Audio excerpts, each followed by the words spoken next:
こんにちは、オズビーです。今回は簡単なのに、それなりに効率も良いウィザスケトラップの作り方のご紹介です。必要な材料はこちらになります。ブロックやガラスの数などは待機所の広さによって、多少前後があるので、その点にご注意ください。またもっとドロップの効率を上げたいという場合は、周りの土地などを湧き潰す用のブロックも必要になります。アイテム数には数え間違いなどもございますので、あくまでも目安として参考にしてくださいね。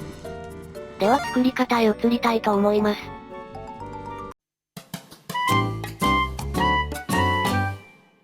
今回のトラップはネザー要塞にあるこんな感じの、柱で囲われている十字路部分に作成します。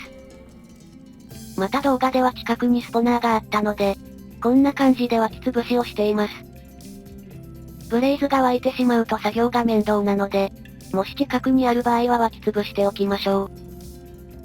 まず最初にこの柱や上のブロックやフェンスなどは、必要ないので全て壊して回収しておきましょう。今壊した4つの角のこの3つのブロックを壊して、このようにブロックを3つ設置し直しておきます。残りの3箇所も先ほどと同じようにして、ブロックを設置し直しておきましょう。こんな感じで4つの角すべてを変更しておきましょう。今作った空間のちょうど中心部分に、仮ブロックを2段で設置しておきます。今設置した上の仮ブロックの4方向に、下付きになるようにトラップドアを設置します。仮ブロックの上にハーフブロックを設置しましょう。内側の仮ブロックは壊しておきましょう。4方向に設置したトラップドアの周りを囲うようにして、こんな感じで丸石の壁を設置していきましょう。最後の1方向はここにだけ設置しておきます。最後の1方向のトラップドアの下から、ピグリンを連れてくるためのレールを設置していきます。レールにトロッコを設置してピグリンを乗せましょう。この時連れてくるピグリンは剣持ちにしてください。クロスボウ持ちだと作成時も邪魔になり、ウィザスケも攻撃してしまうので剣持ちにしてください。ピグリンをトラップドアの間部分に入れることができたら、トロッコとレールは不要なので回収しておきましょう。金床を使ってピグリンがデスポーンしないように、名前を付けるための名札を作成しておきましょう。今作った名札でピグリンに名前を付けておきます。そうしたら壁を設置していない方の、この 2×2 の範囲を掘っていきましょう。今掘った穴を追加で深さ4段掘り下げていき、すべてのマスを合計5段の深さにしておきましょう。そうしたら穴の下のピグリンとは反対側に、ラージチェストを設置しておきます。チェストの上に接続するようにして、しゃがみながらホッパーを2つ設置します。後ろの2マスにもしゃがみながらホッパーを設置します。そうしたらホッパーの上に立った状態で、周囲のブロックを高さ2段で1周掘っておきましょう。今掘った箇所の各面のホッパーの左側に、ホッパー側を向くようにピストンをそれぞれ設置します。今設置した各ピストンの左側部分に、それぞれトーチを設置しておきましょう。今設置したトーチ側に顔が向くようにして、オブザーバーをそれぞれ設置しておきましょう。設置できたら上の1マスは必要ないので、元々のブロックで元に戻しておきましょう。そうしたら穴の一番上のピグリン側の2マスに、上付きでトラップドアを設置して縦向きにします。その反対側にも同様にトラップドアを設置しましょう。右側の穴から1マス開けたこの箇所を、深さ3段で掘っていきましょう。ピストンの背面が見えると思うのでレバーを設置して、ピストラが正常に動作するかを確認しておきましょう。確認ができたので一度ピストラを停止しておきます。一番上のマスにもともとあったブロックで蓋をしておきます。ピストンを狙って中にトライデントを投げ入れておきます。レバーを設置した穴の左隣の箇所を、深さ5段で掘り下げていきましょう。オブザーバーの下の2段も壊しておきましょう。そうしたらここからチェストにアクセスできるようになります。オブザーバーの下にハーフブロックを設置して、トライデントを回収してしまわないようにしておきます。反対を向いて上り下りできるようはしごを設置します。入り口には敵が入らないようトラップドアを設置します。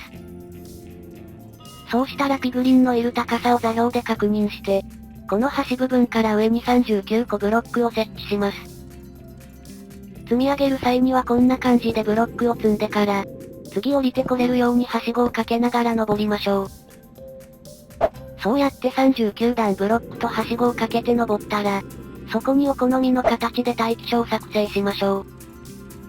ガストに攻撃されても大丈夫なように、周りと天井は石形で作成してください。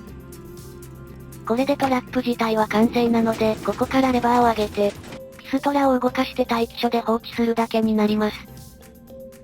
あとはドロップ増加の剣などを持っていれば、トライデントにも効果が乗るので効率が上がります。ウィザースケルトンはピグリンを敵視するので、湧いて発見次第攻撃しに向かいます。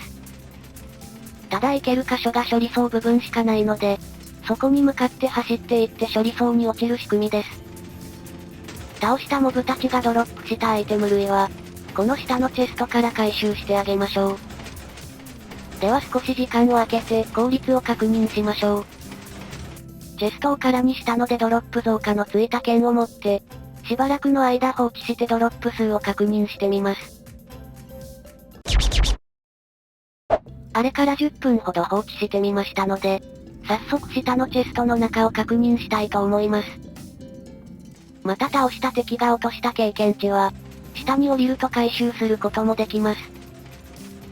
チェストの中身は10分ほどで頭が5個も落ちていて、その他の副産物も少しながら入っていますね。ウィザースケルトンのみが湧くわけではないので、湧き数で効率も変わりますが、5個も落ちたら十分ですね。また待機しているとこんな感じで、下に落ちないウィザスケもたまに出てくる場合がありますが、待機所で放っておけばデスポーン抽選で、そのうち自然と消えてくれるので大丈夫です。また地中に埋まっている要塞でも、こんな感じで作成することは可能です。上に穴を掘って待機所を作ってあげましょう。またもっと効率を上げたい場合などには、処理層に繋がっていない通路などをハーフブロックで湧き潰したり、要塞の近くの陸地部分をこんな感じで、湧き潰してあげることで湧き範囲を縮めて、処理層付近に湧きを集中させることで、アイテム回収率を上げることができます。ある程度手間が必要なので、そのあたりはご自由にどうぞ。